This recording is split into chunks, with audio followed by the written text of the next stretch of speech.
Mesdames et messieurs, bonsoir et ravi de vous retrouver pour ce 19h. Le ministère de la Culture veut amener les communautés culturelles à s'approprier le concept de patrimoine immatériel. À travers des ateliers, le ministère a entamé une série de sensibilisations qui doit toucher les 13 régions du Burkina. Et dans ce journal, nous irons à Waiguya pour mesurer l'impact de cette sensibilisation. Dans ce journal, nous allons également parler de la deuxième édition du Congrès panafricain sur les fistules obstétricales. La Fondation Rama, organisatrice de l'événement, a fait une conférence de presse pour annoncer le thème et la date du Congrès. Des explications tout à l'heure dans ce journal. Mesdames et messieurs, ce sont là les titres de votre 19h. Bonsoir. Le ministère de la Culture, en collaboration avec l'UNESCO, veut amener les populations locales à s'approprier le concept de patrimoine culturel immatériel. Ce 16 septembre, des responsables du département de la culture étaient à Waiguya pour mener des sensibilisations sur la question. On fait le point avec Irénée Kaboré et Alain Alidou Savadogo. Selon les acteurs de la culture, le patrimoine culturel immatériel tend à disparaître au Burkina Faso.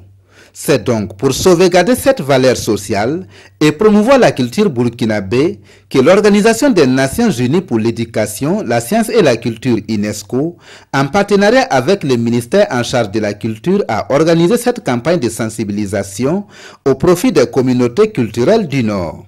Avec la colonisation, nous avons souvent considéré que les cultures occidentales sont des cultures universelles. Et nous avons tendance à abandonner nos cultures. Et l'UNESCO, en demandant donc de sauvegarder le patrimoine culturel immatériel, donne l'opportunité à nos populations de puiser dans leurs traditions les expressions culturelles qui les identifient le mieux pour pouvoir donc les présenter. À Waiguya, les acteurs de la culture ont adhéré à cette initiative et ont fait des apports pour que ce patrimoine soit le socle du développement. L'intégrité burkinabé, la parentat plaisanterie, ce sont toutes des valeurs culturelles immatérielles qu'on ne voit pas mais qui sont vraies. Et ce sont des valeurs aussi qui caractérisent et déterminent les sociétés. Il faudra que ce genre de communication soit donc soutenu par les langues nationales. Cette campagne de sensibilisation vise aussi à inscrire les valeurs culturelles burkinabées à l'échelle universelle. Elle a concerné les responsables traditionnels, les acteurs et partenaires de la culture de la région du Nord. Dans les communes de la région du Sahel, l'heure est à l'élaboration des plans communaux de développement. Et c'est aussi l'heure de plaidoyer pour la direction régionale des droits humains et de la promotion civique. À Gorom Gorom, la dite direction régionale a organisé un atelier pour plaider auprès des conseillers municipaux quant à l'intégration des droits humains dans les plans communaux de développement. Le compte-rendu de la rencontre est signé Yamba Nakoulma et Seydou Zon. Les droits humains ne sont pas assez pris en compte dans les plans communaux de développement dans la région du Sahel. C'est le constat fait par la Direction régionale des droits humains et de la promotion civique. Elle mène ici le plaidoyer auprès des conseillers de la commune de Gorom Gorom pour une prise en compte de la promotion des droits humains dans leur plan communal de développement. Nous avons réalisé une étude en 2014 sur les cas de violation des droits humains dans la région.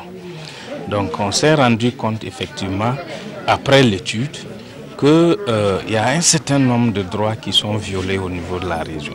Notamment, par exemple, le droit à l'éducation, où le taux de scolarisation est très faible par rapport au taux national. Et également, vous avez le droit à l'identité, qui est véritablement un problème au niveau du Sahel, parce qu'il y a beaucoup qui ne sont pas enregistrés, qui n'ont pas d'acte de naissance. Pour permettre à ces conseillers de Gorom Gorom de mieux cerner la question, il sera fait l'état des lieux des droits humains au Burkina et en particulier dans la région du Sahel. Ils auront également droit à des communications sur la quête du civisme fondamentale des développements durables et sur l'approche basée sur les droits humains, impératif d'un développement accepté de tous. Aller à l'école, c'est les droits humains.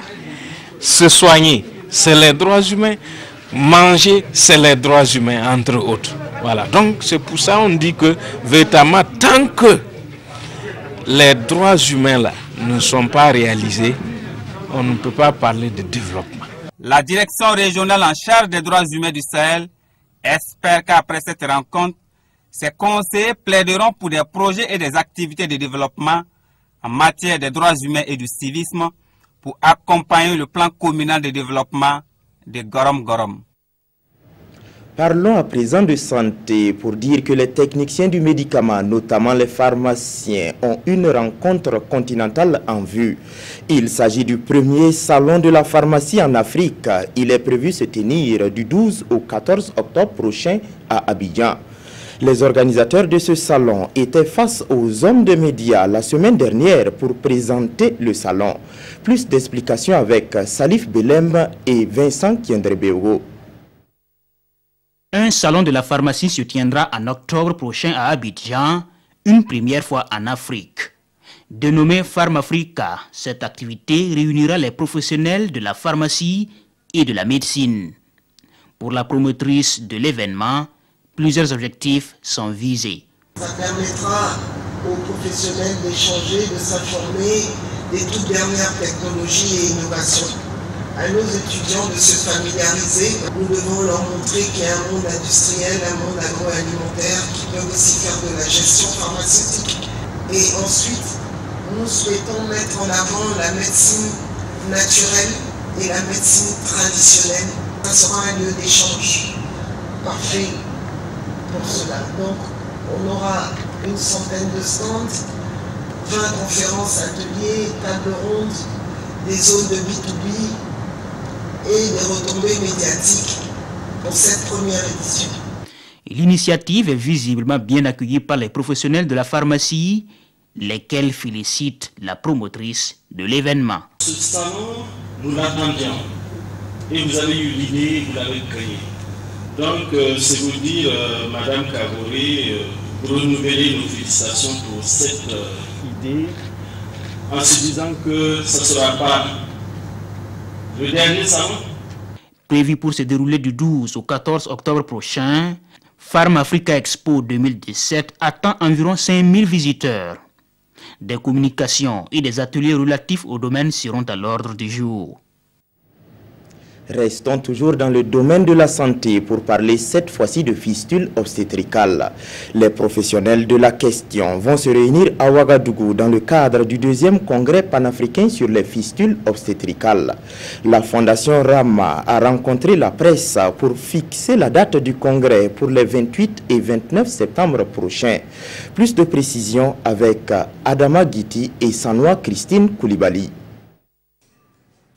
Un congrès panafricain pour traiter d'un sujet assez tabou, la fistule obstétricale. C'est l'information donnée au cours de cette conférence de presse animée par la Fondation Rama. Objectif, réunir les acteurs pour réfléchir et affûter les armes pour l'éradication du mal. Les sujets qui seront abordés, c'est toujours la réorganisation, les techniques, comment nous allons faire pour travailler en étroite collaboration avec les partenaires techniques et financiers et les médecins qui s'occupent de l'intervention chirurgicale des fistules obstétricales. Il faut qu'on harmonise ça très bien pour travailler correctement sur le terrain. La fistule est une complication de l'accouchement selon le docteur Giro. Au-delà de la souffrance physique, cette maladie affecte moralement bon nombre de femmes. Comme il y a des difficultés dans la prise en charge, on lie cette maladie-là souvent à un sort jeté à la femme. Et la femme va donc souffrir toute seule avec cette maladie. Et les complications médicales surviennent et ça peut aboutir à la mort même par la suite. Deuxième du champ après celui de 2012, ce congrès est annoncé pour les 28 et 29 septembre prochains à Ouagadougou. À terme, il devrait permettre une plus grande implication des leaders politiques, communautaires et les partenaires techniques et financiers dans la lutte. Plus de 250 participants sont attendus de la sous-région ouest-africaine et du Cameroun. Pendant que la Fondation Rama annonce le début du deuxième congrès sur les fistules obstétricales, la jeunesse active pour l'auto-emploi a ouvert la deuxième édition du Salon international de développement des initiatives des jeunes.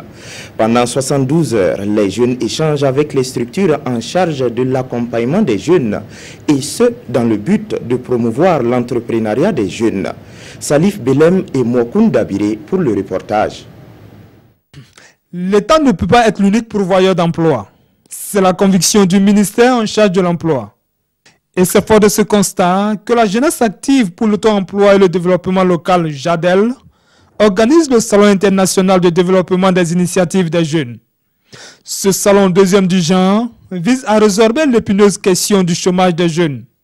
C'est créer un cadre qui peut permettre à ces jeunes de venir échanger directement avec les structures d'accompagnement technique et financier des jeunes.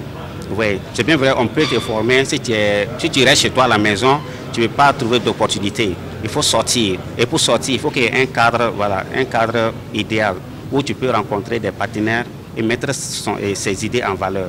3 jours durant, ces jeunes vont être formés en entrepreneuriat. Ils vont par ailleurs bénéficier de l'appui du ministère en charge de la jeunesse et de l'emploi. Nous ne pouvons qu'encourager le CNL JADEL à travers notre accompagnement technique en mettant à leur disposition de la compétence dans le domaine dont ils désirent, dont notamment la formation en entrepreneuriat. La JADEL a jusque-là formé une centaine de jeunes dans divers domaines tels que l'aviculture, la transformation du lait et la pâtisserie. Et le présent salon se tient sous le thème « Initiative des jeunes et développement local ». La page sport de ce journal nous mène à Bobo-Dioulasso où la première édition de la Coupe de la cohésion sociale a connu son dénouement. Il y avait au programme de la lutte traditionnelle et du football. En lutte traditionnelle, c'est Edouard qui monte sur la plus haute des marches, et au football, c'est l'équipe de Monaco FC du secteur 22 qui remporte le trophée. Le film des événements est signé Ali Sagnon et Bernard Bayala. C'est d'abord la lutte traditionnelle qui a ouvert les hostilités avec les éliminatoires, 12 combats au total. À l'arrivée, la finale est âprement disputée entre Edouard Ki et Seydou Banoro. Si les deux lutteurs sont à égalité au terme de 3 minutes, c'est Edouard Ki qui l'emporte au point avec une pénalité contre 2 pour Seydou Banoro. Pour la finale en football, c'est Monaco FC du secteur 22 Anvers qui croise le crampon contre l'Atlas FC du secteur 10 en 2 fois 25 minutes.